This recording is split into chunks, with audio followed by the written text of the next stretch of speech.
We are going to continue to engage on a diplomatic level with China to ensure that the Canadians are well treated as much as possible, and mostly that we move towards releasing the Canadians who've been arbitrarily detained for political reasons.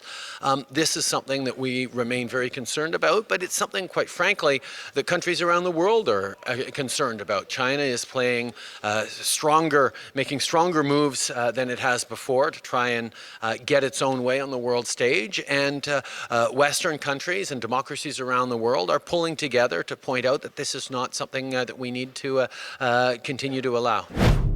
That was Prime Minister Justin Trudeau speaking about China today. The ongoing diplomatic dispute over the arrest of a Huawei executive and the subsequent detention and arrest of 2 Canadians appears to have no end in sight. What should we read into the Prime Minister's efforts to gather a coalition of countries unhappy with China's actions? And will it help or hurt Canada's efforts to bring those Canadians home? It's time for the Power Panel. In Vancouver, former Conservative Cabinet Minister Stockwell Day.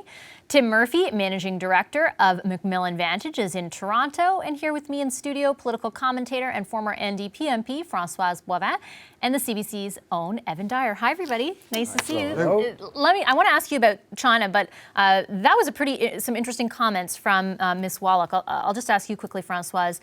Do you think it would be a bad idea for Canada to ratify this deal? Do you think she's right? It could have the opposite of the intended effect in the U.S.? Well, first of all, with the short period left, I think it would be pretty hard to do so with nobody having read on the opposition side the whole text and so on. But in view of what she is saying, if that is all right, I think she's pretty clear. Please don't sign, or you're complicating the actual dealing that is happening right now in Congress between Democrats and Republican. And it's nothing that has any impact necessarily on us. It's more within themselves and their pharmaceutical. Anyway, it's huge, but it was pretty clear. Tim, do you think that should be a consideration for the government? Well, I think that, to be honest with you, I think that we should seek to get this ratified as quickly as possible, frankly, by everyone. I think the longer this drags on, the less optimistic I am about getting it ratified. I mean, I understand there are some hurdles in the United States. I frankly don't believe that our position on ratification or not will make much a difference to how they do it. If we're required to make some changes at the last moment to accommodate U.S. wishes, especially those of the kind that are being articulated by your previous guests, I think those, as she had done, if I would be willingly accommodated by Canadian interests. So I don't think ratifying it now would be a problem. And frankly, I think the more certainty we can bring to our relationship with the U.S. more quickly, the better. And to get issues like this out of the sometimes mercurial hands of the administration in the U.S. might be a good thing to do. Let's talk about, Stockwell, an uncertain relationship, and that is Canada's with China. We heard the Prime Minister make some pretty pointed comments today, maybe more pointed than he has been, at least since those 2 Canadians were detained in China. He said, he talked about, for example, China making moves to, quote, get its own way on the world stage. What do you think of the change in rhetoric? Well, I think it's important that he's speaking up for Canadians, no question about that. Not only for those Canadians who've been detained, but for some of the egregious moves that China has taken, not the least of which has been an attack full out on our agriculture trade. So for him to raise it is good, it's important, and quite frankly, he has to do it. But to suggest that other countries are going to rally on our behalf he's overreaching there. It simply doesn't happen. When you look at other countries who want to have strong trade with China, many countries want the infrastructure that China brings. So it's okay to say that, but I don't think he should be relying on that. And I think it is good that we're reminding, or it appears the media is reminding China of things like how they arrested and detained in very severe conditions the Garretts. I see that was in the news again today, and it should be. China needs to be informed in no uncertain terms that we don't like this.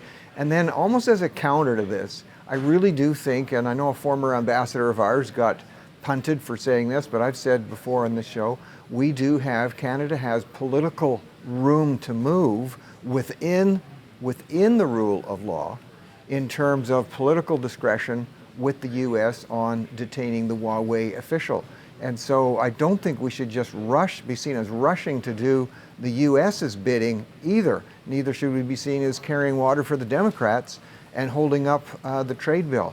it's a time to stand for Canada. I think I'll give the Prime Minister some credit on this. He is on this particular issue, but they've got to be far more aggressive on the agriculture side, and also let the U.S. know we're not entirely happy with everything they're doing. We want to get this trade deal done.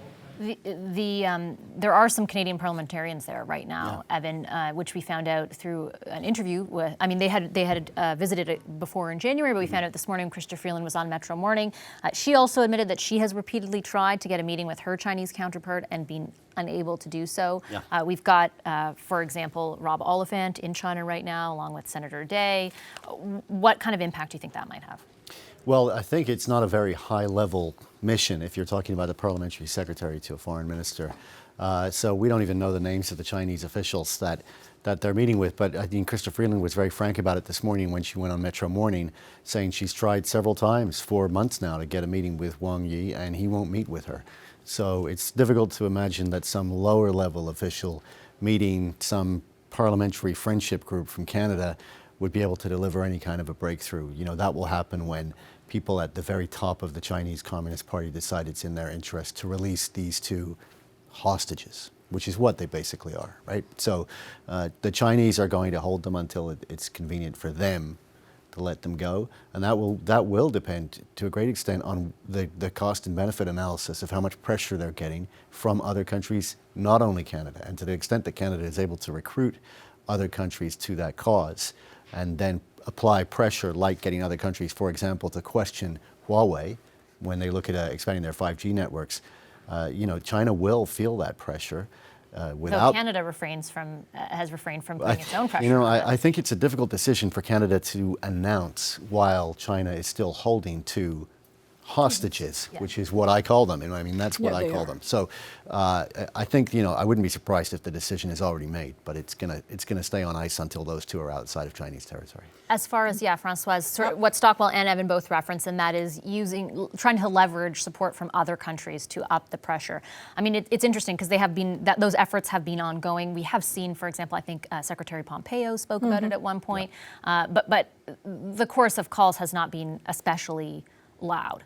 Not very loud. And again, I'll repeat here what I said a few months ago. I was surprised in January when a committee went to China in those circumstances. The two hostages had just been taken by China, and we were sending one of these committee who often are not part of our diplomatic high-rank officials. It's more kind of friendship group, and I have a hard time having a lot of friendship toward a country at this point in time. Aren't there so many people saying why isn't the government getting people on the ground there? I mean, if anyone can go representing but not these. Let's be realistic. It wouldn't be the Friendship Committee of China-Canada that would play. I take your point, but if China won't even let those people come, then don't send your. I'm just saying. Imagine what it's costing the Canadian taxpayers right now. Not that I have anything against those committees, but it's sending a weird message. So to hear Krista Freeland say to us, well, maybe they'll be heard. I wasn't. I'm Minister of Foreign Affairs. The Prime Minister was not, because the Prime Minister from China is not taking his call. But maybe our committee we're not sure who's sitting on it, whose friendship committee with China will have better success than us. Do they think we're fools, that we will just swallow this hook, line, and sinker? I don't think so. So yes, get some people on the ground, maybe an ambassador, maybe somebody higher. But anyway, I'm still amazed that we're sending a second committee with Tim, God knows what. I want to get your thoughts on that. I just want to read exactly what Minister Freeland said on Metro Morning. She said, I have sought repeatedly a meeting with Wang Yi, the foreign minister, my counterpart. Thus far, that meeting hasn't happened. But if Chinese officials are listening to us today, let me repeat that I'm very keen to meet with Minister Wang Yi or to speak with him over the phone at the earliest opportunity. What do you think about what Françoise is saying around, this group isn't going to make a difference? Well, you have to make a decision ultimately whether you're attempting to have communications channels or not. I think the government rightly has decided to continue to seek to have those communications channels. They may not be at all the levels you'd like to have them at and at the senior levels, but I think you can rest assured. I mean, Stockwell's been in a position and is well aware that all kinds of efforts are made by governments that not all of them are quite so public. while you're trying to communicate with other nations. I think what the Prime Minister is trying to do vis-a-vis effectively build a coalition around a Canadian agenda that has been shared by all parties, which is, look, as a historic middle power, we want an international system of laws that governs how we interact in a trade and frankly in every other environment, because if it's decided by might, we've got a problem. If it's decided by right, we have a chance. And to build a coalition of other countries vis-a-vis China, which is trying to exercise some of its political and economic muscles, I think is the right thing to do. Obviously, you're going to have people who tiptoe into it a little bit as they figure out where they fit in the China calculus, but I think trying to build it, trying to be more aggressive about that is a sensible thing to do. Hi, I'm Vashi Capellos, host of Power in Politics. See more of our show by subscribing to the CBC News channel or click the link for another video. Thanks for watching.